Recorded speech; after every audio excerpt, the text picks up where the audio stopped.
istri yang nusus, yang tadi dikatakan membangkang, merasa dirinya lebih hebat, apa yang dilakukan? 3 hal kata Allah. Yang pertama adalah kamu berikan peringatan dengan lemah lembut, bukan dengan caci maki, bukan dengan emosi, marah yang tinggi, sampai pada akhirnya dengan bermain tangan, kaki, atau benda-benda lainnya, sehingga menjadilah KDRT. Langkah kedua apa yang dilakukan? Tinggalkan mereka, kata ayat ini. Tinggalkan artinya bukan lari jauh-jauh, bukan meninggalkan rumah. Bahkan kalau menurut Quraisy Shihab dalam tafsir Misbahnya, meninggalkan istri itu jangan lari dari kamar itu gitu. Dan jangan lari dari tempat tidur. Kira-kira begitu. Artinya seperti apa? Kalau tadinya kita tidur berdekatan, dibikin jarak sedikit. Kalau tadi tidur dengan istri berhadapan, kemudian dikasih punggung gitu. Nah, kira-kira seperti itu meninggalkan istri. Jadi bukan lari dari rumah, meninggalkan rumah, pindah rumah. Ada juga bahasanya pisah ranjang begitu. Nah, sebenarnya Rasulullah tidak sampai begitu. Tetap tidur di tempat yang sama, tapi tidak lagi seperti biasanya gitu. Itu sebagai pelajaran yang diberikan pada sang istri, supaya istri juga mau merubah nususnya itu, sikap pembangkangannya, melawannya, atau juga merasakan diri lebih hebat dari suaminya itu. Nah, yang kedua enggak juga mempan, tidak juga berubah ini sang istri. Lakukan yang ketiga kata Allah. Apa itu yang ketiga? Boleh memukul.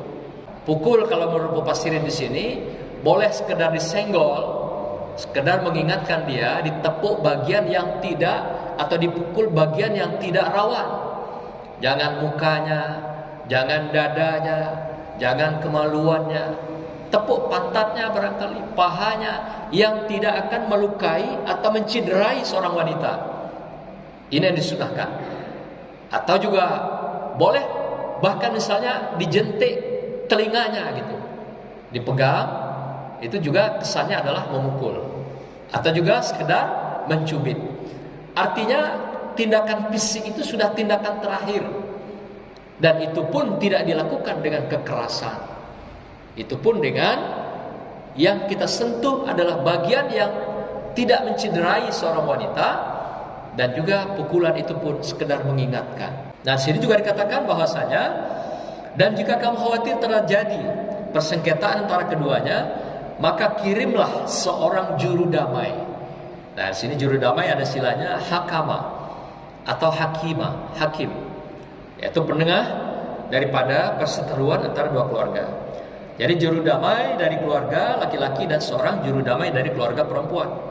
Jika keduanya atau juru damai itu bermaksud mengadakan perbaikan untuk menyatukan kembali, istilahnya adalah islah, niscaya Allah memberi taufik kepada suami istri itu, dan sungguh Allah maha teliti dan maha mengenal segala hal yang terkecil sekalipun.